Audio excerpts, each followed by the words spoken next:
Hello everyone and welcome to another episode of Straight Fire Picks. Best bets for NFL Week 9 on Sunday, November 7th, 2021. My name is Steve and we're going to have 5 picks here for you today that I think are great value bets for the NFL Sunday slate.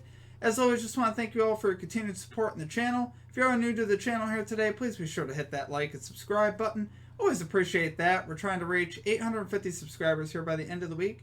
Also, be sure to check out our community Discord page. It's a great place to connect with our community, to chat about sports, get new ideas for bets. It's really a great resource. Highly encourage you to check that out. I'll have a link in the comment section and in the description as well as that. So be sure to check that out. Also, be sure to place your favorite pick for this week down below in the comment section.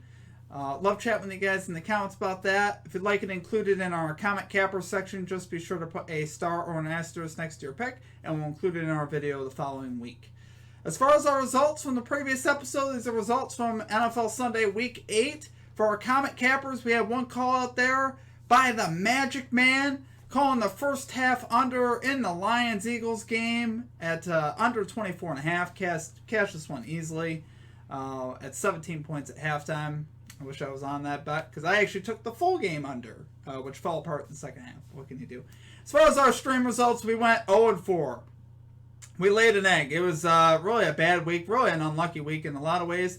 Like I said, I had the full game under in this game, under 48.5, 17 points at halftime. Looked really good. The Lions just looked like poo all day. There was a defensive touchdown late in the third quarter that really kind of cost this bet, and also a late meaningless field goal that meant nothing, but the Eagles still kicked it anyway. Really sad loss there on that, really what I would consider a bad beat. And then, we had 2 player props, and both of them got hurt. So feeling really unlucky on that. Since James Robinson, we had over 2.5 catches. I saw some great value on that, and he got hurt in the first quarter. Derrick Henry, over 101.5 rushing yards, also got hurt. So it was just a bad week on that front. And then we had the Washington football team covering a plus 3.5 spread, which they were unable to do, unfortunately. So what can you do, though? We're going to get after it today, guys. We're going to get that 5-0. So getting right into our picks. At number 1, we are going with the Buffalo Bills. Minus 14 spread here versus the Jacksonville Jaguars at minus 120 odds. So yes, this is definitely worth it for me. We're laying a little bit of juice, not a lot, but a little bit. Bills coming in here are 5-2 to this line on the season. The Jacksonville Jaguars are 3-4. But the fact that they've been blown out 3 times by that amount, by more than that amount, is kind of staggering. Not only that, they've had a couple ones that were close. They lost by 10 and 12 and 2 of the other losses to that line. So, obviously Jags are not a good team at all. And the Bills, Super Bowl contenders, right? They're one of the best teams in the AFC. They have a lot to prove, week in and week out, coming off of that loss there to the Titans a couple weeks ago. They're trying to get back on track. They won last week against Miami, covered the spread technically, but didn't look their best. I expect a better performance here against the Jags in Florida. Jags just, going through a lot of problems now with injuries. DJ Shark, obviously out, and then possibly no James Robinson. If Robinson doesn't play, I don't really know what they're left with. Marvin Jones, that's about it. So, as far as offensive weapons, the Jags are definitely hurting in that category right now. And they're playing a Bills team that is the number 1 scoring defense and the number 1 scoring offense. So they are number 1 in both categories. They're very good on both sides of the ball, obviously. They don't have a lot of bad games or a lot of duds. They had that one against Tennessee, but that was pretty much it. Other than that, their defense has been really rock solid, and Josh Allen, in the talk for MVP. So really liking what I'm seeing here from the Bills. Expect them to win this game easily. Jags on the season, 5th worst scoring offense and defense. They're terrible on both sides of the ball. So obviously that's not good for them. They're going to have a lot of trouble here. They have a really bad pass defense too, which is just not a great matchup when you're talking about Josh Allen, Stephon Diggs, Manuel Sanders, Cole Beasley. A lot of weapons there for the Bills. Bills on the season, plus 13 in the turnover category. Jacksonville Jaguars, minus 11. So a huge disparity here as far as turnovers go. And that should play out definitely in this game with a young quarterback going up against arguably one of the best defenses in football. And look for Allen to be once again efficient against bad defense. So take it there for your number 1 pick. Buffalo Bills, minus 14 spread here versus the Jacksonville Jaguars at minus 120 odds. Okay, and at number 2, we are going with the Green Bay Packers plus 7.5 spread here versus the Kansas City Chiefs at minus 115 odds. So we all have seen how bad the Chiefs really have been this year. They're 4-4 on the season. They're honestly probably lucky to even be that. Mahomes leads the NFL with 10 interceptions. They've been absolutely atrocious on the offense. On the offensive side, isn't that really weird to say as far as that goes? You saw even in their win last week against the Giants, just really uninspired. Easily could have lost that game. I was expecting the Giants really to pull that out at the end. Chiefs just didn't even look interested to me. Going up against a Green Bay team that is more than just Aaron Rodgers. I understand Aaron Rodgers is out. That's why this line is plus 7.5. Well, the Packers are more than just Aaron Rodgers. They have the 9th best scoring defense. They're 6th best in total yards on the defensive end. So they have a very solid defense here. And like I said, they're going up against a Chiefs team that's really been struggling lately. Green Bay is so far on the season 3rd best turnover ratio. The Chiefs have the 3rd worst. So it's almost like what we talked about with the Bills and Jaguars as far as the turnovers go. On the season, Kansas City is 2-6 against the spread. Green Bay is 7-1 against the spread. What in the world makes you think Kansas City is going to cover a minus 7.5 spread here? What gives you that indication? I don't care if Aaron Rodgers is playing. That doesn't mean a dang thing to me. It really doesn't.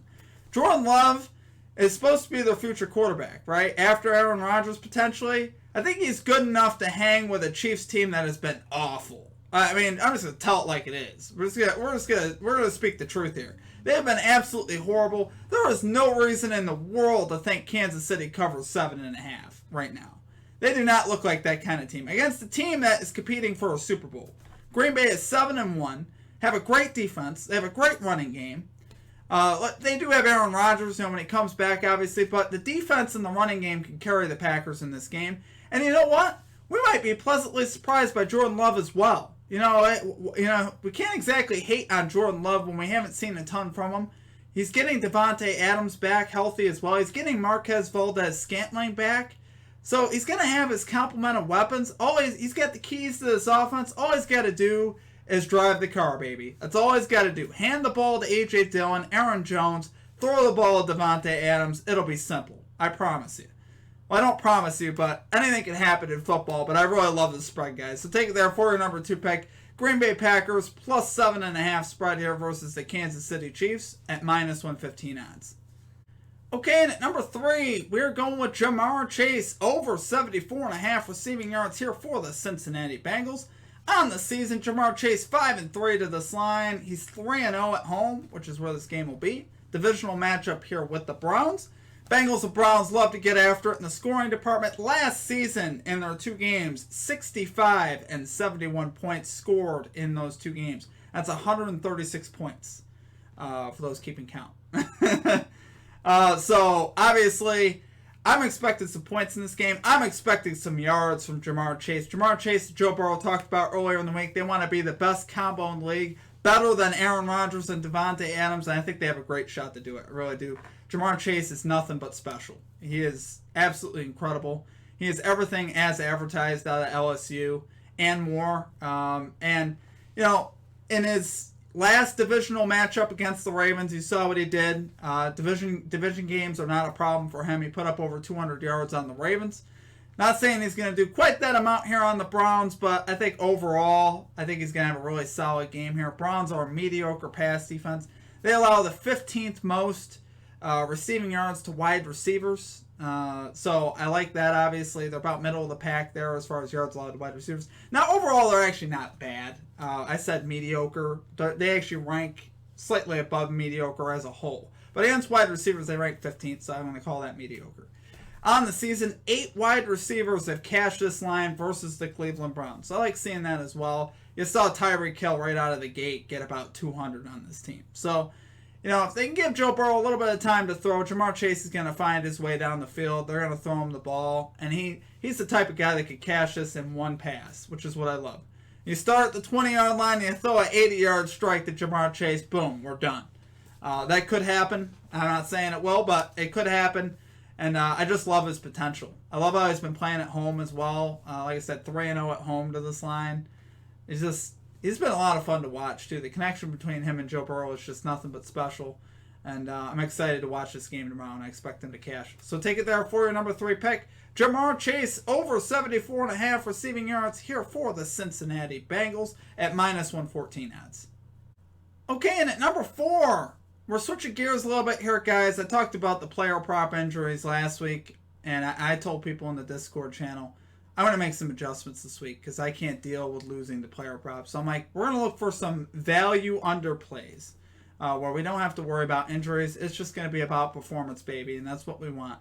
We're going Josh Jacobs under 15.5 rushing attempts here for the Las Vegas Raiders at minus 130 odds.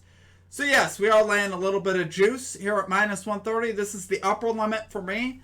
You will very rarely, if ever, see me exceed this as far as minus 130 or above that. Is it worth it? Absolutely. Here's why. Josh Jacobs 5-1 to this under so far on the season. His only time he cashed it, he got 16 carries. So, is he a bell cow at this point in this offense? No. They're not running the ball every play with him. They got a guy they could split carries with there in Kenyon Drake, and they're more apt to go with the hot hand. And lately, at least last week, it was Kenyon Drake. He out-carried Josh Jacobs 14-6. So, obviously that's a good sign. Jacobs has kind of struggled this year. Performance-wise, 3.4 yards per carry on the season. That is not great. He's got a history of injury issues to go along with this as well. So, that just kind of adds equity to our bet. Not that I'm hoping the guy gets injured. I'm really not. I want to win bets based on performance, but it's just another factor that you got to consider when taking player props. Giants so far 5-3 to this line to opposing running backs in each game. So, a lot of running backs get carries, but only 3 running backs have gone over this amount versus the Giants, so I like seeing that as well. 3-1 at home. So the run defense comes to play a little bit better at home. That was true the last home game versus the Panthers. They held Chuba Hubbard to like 26 yards on 12 carries. And the Panthers like to run the ball more. The Raiders aren't going to be doing that as much. They're going to be looking to throw. They're 11th in pass-to-run ratio at 62.06%. Led by Derek Carr. They're going to be looking to sling the ball around. And it doesn't, honestly, I know Henry Ruggs is out, but Derek Carr is still going to be looking to sling the ball. That's just the way it is. Zay Jones, Hunter Renfrow, Darren Waller, they got enough targets still to go around where, honestly, I'm not all that worried about it. So I love it there, guys. For number 4 pick, Josh Jacobs under 15.5 rushing attempts here for the Las Vegas Raiders at minus 130 odds. And finally, at number 5, we are going with Dak Prescott under 276.5 passing yards for the Cowboys here versus the Broncos at minus 113 odds. So Dak is just coming back off this injury. He's probably going to be a little bit rusty. Hasn't had a game here in a couple weeks. So, I expect him to be rusty here coming out. I don't think they're going to have to rely on Dak this game. They have a very good running game with Ezekiel Elliott and Tony Pollard, so I'm not really concerned on that front. Overall, the matchup here, dictates that they're going to want to run the ball a little bit more anyway. Broncos have the 10th best pass defense at 224.9 yards, passing yards allowed per game, so I like that. Broncos on the season 6-2 versus quarterbacks to this line, so it's obviously very good as well. I expect the Cowboys to be leading here by a decent bit, so not going to be having to play from behind. Really, when Dak has cashed this line this season, most of the time he's been playing from behind. Week 1 there against Tampa Bay, he cashed. They were playing from behind, and also against New England. Second half, the game went to overtime, so he racked up a bunch of pass yards there, and also bringing his team back there against New England. So I don't expect them to be behind at home, particularly at home. At home, he's 2-1 to this line, 2-1 to this under, 3-3 so far in the season, which you consider that's pretty decent because Dak has been kind of on fire this year. But just the way the Cowboys' offense is built, they don't want to throw the ball every down. That's just not the way they're built. It's not the way they should be built. They got Ezekiel Elliott and Tony Pollard, right? So on the season, Dallas 25th in pass-to-run ratio, 55%. So they run the ball about 45% of the time, closer to 50%. You rarely see that anymore. Dallas still loves to run the football, and I don't think this is going to be any exception. You're looking at Dak Prescott coming back from injury here. They're not going to be wanting to put him in harm's way anymore than they have to. Is he vulnerable? Could be. Coming into this game, he's good to go. He's going to play. But he could be vulnerable, right? You just never know. Like I said, this is just another factor with the injury issue. He got injured last year. He got injured already this year. Injury problems for him as well. So that's just another factor here into our bet. So I love it there for our number 5 pick. Dak Prescott under 276.5 pass yards here for the Cowboys versus the Broncos at minus 113 odds. Okay, that's going to do it for our picks. If you enjoyed the content, please be sure to hit that like and subscribe button. Always appreciate that. We're trying to reach 850 subscribers here by the end of the week. Other than that, that's going to do it for me. I wish you guys all the best of luck this week. Let's crush it today. Let's get that 5-0. Let's have a blast. Let's watch some football. I'm excited. Until next episode, I hope you guys have a great rest of your week, and we will catch you next time. Peace out.